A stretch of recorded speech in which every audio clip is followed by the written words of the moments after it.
اعوذ باللہ من الشیطان الرجیم بسم اللہ الرحمن الرحیم اللہم صلی علی محمد وآل محمد۔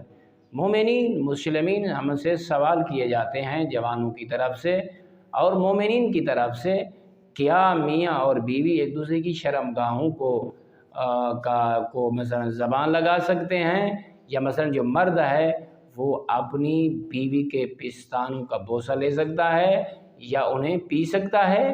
تو آپ یہ دیکھیں کہ اگر میاں اور بیوی ایک دوسرے کی شرمگاہوں کو زبان لگاتے ہیں یا مرد پستانوں کو چوستا ہے، اس میں دودھ نہیں پیتا، لیکن ویسے لذت کی نگاہ سے، خواہش کی نگاہ سے تو یہ حرام نہیں ہے۔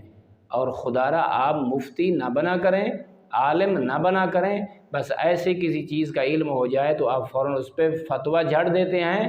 نہ، ہم سب محمد وآل محمد علیہ السلام کے ارشادات، فرامین اور قرآن کے تابع ہیں اور ان کے محتاج ہیں۔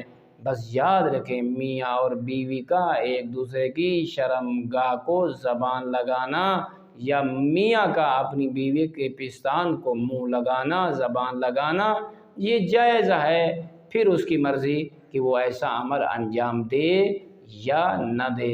والحمد للہ رب العالمین۔